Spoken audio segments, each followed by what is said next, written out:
Marhaban bikoum, bienvenue dans ce deuxième épisode. Aujourd'hui, nous allons parler du séjour du prophète alayhi salatu wassalam chez sa nourrice et son retour à la Mecque. Mais avant de commencer, je voulais vous rappeler que si vous voulez apprendre la langue arabe de zéro, nous avons un e-learning que vous pouvez retrouver en description de cette vidéo. Et pour ceux qui savent déjà lire et qui aimeraient se lancer dans la compréhension de sa grammaire, je vous donne rendez-vous à la fin du Ramadan. Donc, comme nous disions, au bout de 2 ans, c'est terminé l'allaitement du prophète alayhi salatu wassalam. Lorsque Halima Sa'diya va vouloir le rendre à sa mère, elle va insister auprès de Amina, la mère du prophète alayhi salatu wassalam, pour qu'il puisse rester auprès d'elle. Parce que c'est un enfant qu'elle aimait énormément, qui lui rapportait beaucoup de baraka. Sa mère, Amina, va accepter qu'il soit toujours auprès de sa nourrice. Donc il va rentrer chez les Benu Saad pendant toute une période. Il va rester plusieurs années et aux alentours, en fonction des versions, de l'âge de 5 ans, il va avoir un événement marquant. L'ange Jibril alayhi salam, alors que le prophète alayhi salam était en train de jouer à l'extérieur avec son frère de lait, va venir, va étendre le prophète alayhi salam, il va lui ouvrir la poitrine et il sera avec une jarre en or qui était remplie d'eau de Zemzem.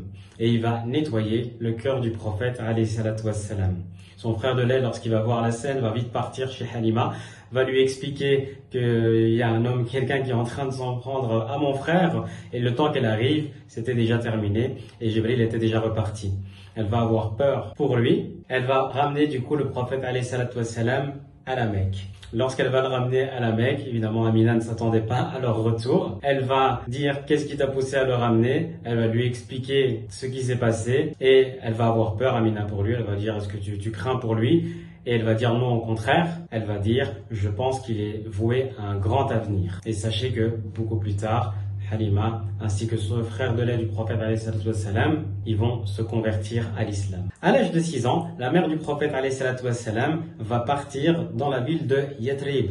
La ville de Yathrib, c'est la ville qu'on appelle aujourd'hui Médine. En fait, il faut savoir que le prophète alayhi salam, dans ses grands-parents, plutôt une grand-mère, qui était issue de la ville de Médine. Sur le chemin du retour, sa mère va décéder. Et là, le prophète alayhi salam, non seulement il n'avait déjà plus son père, va perdre sa mère. Il va être recueilli par son grand-père, Abd al-Muttalib. Rappelez-vous, c'est lui qui avait donné le nom au prophète Mohammed alayhi salam de Mohammed. Il va vivre auprès de son grand-père qui va l'aimer énormément. Ce grand-père qui va énormément le protéger, énormément l'aimer, va décéder 2 ans plus tard. Donc à l'âge de 8 ans, le prophète alayhi salam va perdre son grand-père. Après ces épreuves terribles et difficiles de la perte de sa mère et de son grand-père, le prophète Mohammed alayhi salam va être recueilli par son oncle. Son oncle va s'occuper de lui comme si c'était un père. Il va même le soutenir lorsqu'il va devenir prophète et messager et qu'il va vouloir transmettre l'islam.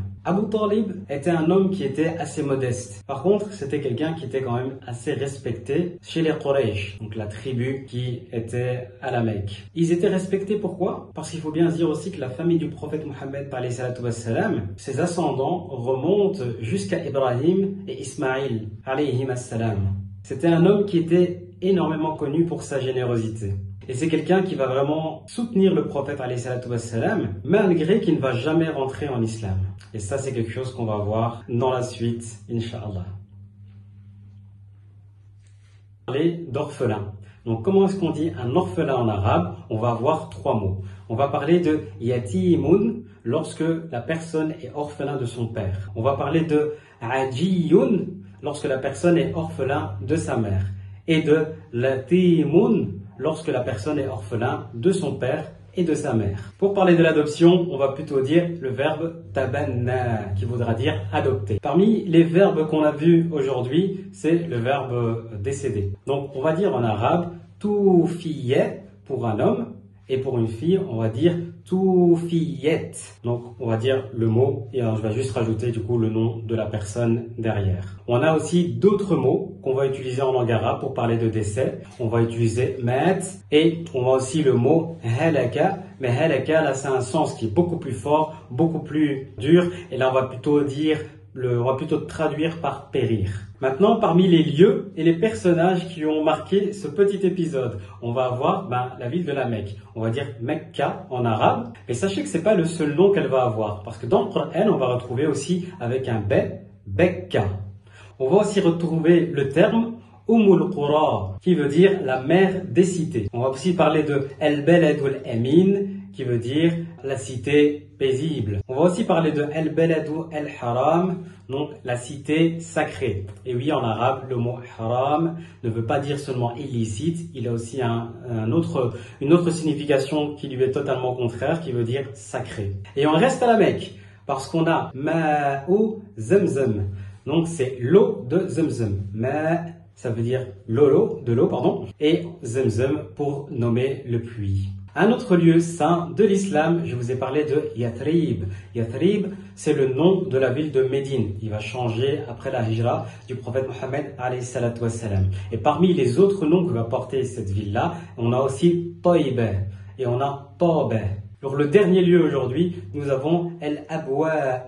Al-Abwa est le lieu où est décédée la mère du prophète alayhi salatu wassalam, qui se trouve entre Médine et la Mecque. Parmi les personnages, nous avons Jibril alayhi salam qui a nettoyé le cœur du prophète alayhi salam dans la série qu'on vient de voir. On a aussi Abd al-Muttalib qui est le grand-père du prophète alayhi salam, et nous avons aussi Abu Talib qui est l'oncle du prophète alayhi salam. Sachez que l'oncle du prophète, le mot oncle en arabe dans son si va se dire Ammun, parce qu'on a un mot différent du côté du père et du côté de la mère. Et justement, je vous invite avec moi aujourd'hui pour le vocabulaire de la vie courante à voir les différents mots pour qualifier les personnes d'une famille. Alors comme je disais, pour les personnes de la famille, nous allons avoir Ammun pour pouvoir dire l'oncle paternel. Pour la tante paternelle, on va dire Ammatun. Pour du côté de la mère, nous allons avoir Khalun pour l'oncle maternel. Et pour la tante maternelle, nous allons avoir Khalatun.